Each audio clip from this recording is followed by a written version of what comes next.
Meghan Markle dons a black version of her dress for a monarch's funeral in the Queen's birthday celebration. At the monarch's state burial on Monday, Meghan Markle donned a number of pieces in homage to Queen Elizabeth, including a cape dress by Stella McCartney.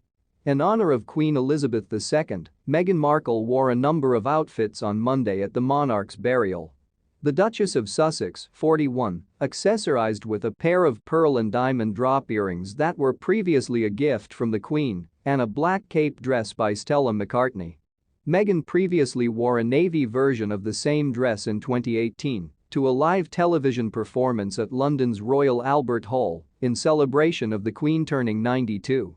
Meghan wore a black version of a white hat by Stephen Jones for Dior that she had worn in June for Queen Elizabeth's final Platinum Jubilee celebrations while attending the state funeral service at Westminster Abbey in London on Monday with her husband, Prince Harry, and other members of the royal family. With black gloves, black shoes, and Cartier's love bracelet in yellow gold, Meghan completed her funeral ensemble. The same earrings were previously worn by Meghan during ceremonies last week honoring her late grandmother-in-law. She wore the earrings on Wednesday during the ceremonial transfer of the Queen's body from Buckingham Palace to Westminster Hall. The Queen has gently loaned and given jewelry to her female relatives over the years, and in 2018, she gave Meghan the classy earrings in celebration of their first outing together on their own.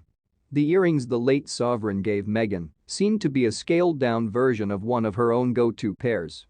The late sovereign was well known for her love of pearl accessories. After the funeral service on Monday at Westminster Abbey, Meghan was seen sobbing and wiping away a tear as she stood outside the illustrious structure with Queen Camilla, Kate Middleton, Prince George, and Princess Charlotte.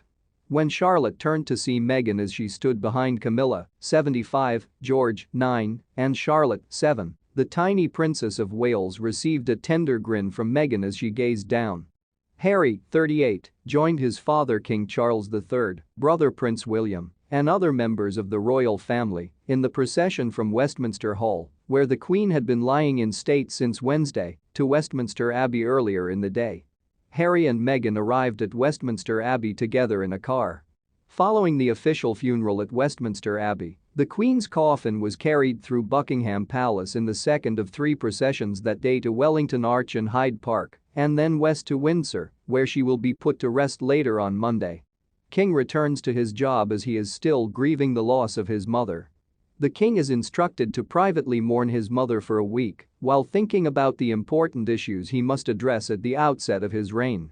Charles and the Queen Consort went from London to Aberdeen to start 7 days of royal mourning at their Berkeley residence on the Balmoral estate yesterday as the major cleanup from Monday's burial got underway.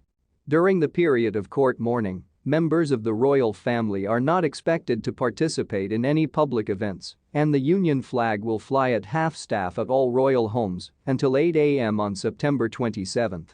A number of well-known engagements have been postponed, including Prince William's trip to New York. Additionally, plans for Kate have been delayed. In order to support two of her charitable patronages, the new Princess of Wales was scheduled to play tennis with Roger Federer and young people in East London. The King, though, was back at work yesterday in the background. Every day, he reviews the documents in his red boxes of state business to confirm formal appointments, stay informed on the thinking of his new government, and keep up with the happenings in his 14 overseas kingdoms. He might also have a few phone conversations with other presidents or lawmakers. The list of official tasks in the court circular during the period of royal mourning, according to aides, won't likely contain much to record. The 73-year-old monarch will spend a significant amount of his time deciding on, or at least beginning to consider, some of the numerous issues raised by the change in rule. What the new functioning royal family will look like is one of the largest.